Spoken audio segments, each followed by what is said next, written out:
Light, nimble and extrovert, the Nissan Juke was the original small Super Mini-derived crossover model, combining attitude, irreverence, modish style and energy with a mischievous sense of fun. Since its original launch, plenty of would-be rivals have attempted to copy its concept, prompting Nissan to introduce this second-generation model to try and ensure continued segment leadership. As before, the result certainly won't please everyone, but then that's because it isn't supposed to. It's aimed at the young and the young at heart, many of whom will continue to love this car and admire its designers for having the courage to do something different. Very different. A decade ago, when we first tried the original Juke, we likened it to a kind of shrunken SUV sports car in super springy trainers. Now, in some ways, not too much has changed with this second generation model, which has a handling CV enhanced with a stiffer, more sophisticated CMFB platform, more responsive steering, and active trace control torque vectoring for extra traction through the turns. All of which explains why this Nissan is more rewarding to drive than most of its B-segment small SUV rivals. The brand has had to adopt a pretty stiff suspension setup to make it all work, though. Too stiff, you might feel, if you've opted for the big 19-inch wheels that come fitted to the top Techno models.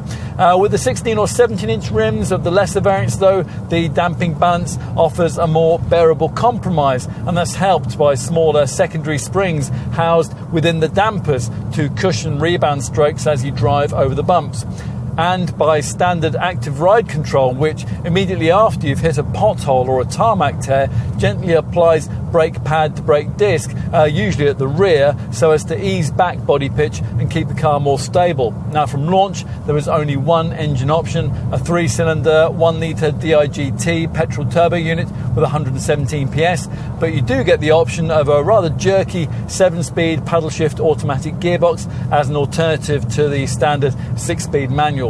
Plusher variants get a set of D-mode drive settings, and WLTP rated efficiency is very class competitive. The manual model manages 47.9 mpg and 135 grams per kilometre of CO2. Yes, the Juke does still look like either something dredged up from the abyssal depths of the ocean or a fun, friendly little runabout that's rather futuristic. It all depends on your perspective. Whichever camp you're in, you have to hand it to Nissan for not losing its resolve here. It would have been so easy for them to water this design down so as to reach a wider audience. But as it is, buyers of the original model will immediately recognise this second generation version with its exaggerated wheel arches, its rising window line, its strong shoulders and its squat rear end, all of which artfully disguises a slight size increase over what we had before. It's 29mm wider and 75mm longer. But will it be just as interesting inside?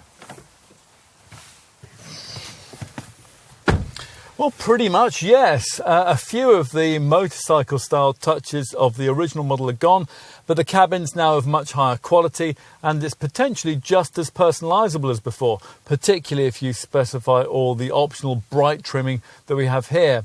The sporty-looking monoform seats with their integrated headrests position you a little higher up than in some direct rivals, and the steering wheel now at last adjusts for reach as well as rake.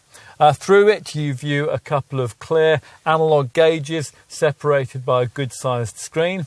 Anything that this can't tell you will be covered off by this centre dash 8-inch Nissan Connect display, which is standard providing you avoid entry-level trim, and it's equipped with plenty Apple CarPlay and Android Auto smartphone mirroring, plus voice control, Nissan Connect live information services and a rear view camera. Frontward vision is good, rearward visibility is less so, and there's a reasonable amount of cabin storage too. Right, let's take a look out back. Now, the rear doors, like those in a Toyota CHR, are accessed via these high-set handles. Now, Nissan talks of an extra 58mm of legroom back here this time around, and that's enough in this case to make the difference between what previously felt very much like a kids-only space and one that now feels like it could take a couple of adults for short to medium length journeys without upsetting them too much.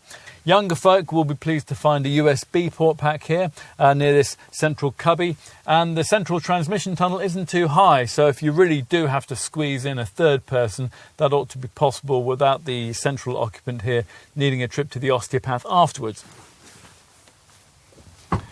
Let's finish with a look at the boot. The 422 litre capacity is 20% greater than what was on offer before. You get this standard adjustable height floor, which in its lowest setting will allow you to carry some quite tall items. If you need more room, you can push down the 60-40 split rear bench to free up 1,305 litres of capacity across a completely flat load area if you have the adjustable height floor in its higher position. The Juke was always a clever idea, launched by Nissan to offer SUV-like style for the small car sector without any SUV-like compromises. Precisely the same trick that the company's bigger Qashqai crossover had already pulled off in targeting larger family-sized models in the market segment above. There's no point, though, in starting a trend if you're not prepared to develop it. And in the face of increasing competition, this car needed to evolve. It has. If you liked the Juke before, you'll love it even more now. If, though, it was a little extrovert for you in its original form, it still won't be to your taste, and you'll probably want something similar that's a little more restrained, maybe, say, a Peugeot 2008, or perhaps a Volkswagen T-Cross. A Juke is different, very different, in fact, if you choose all the trendy personalisation options that are now on offer. Not everyone will agree, but one thing's absolutely for sure. This is an original in every sense.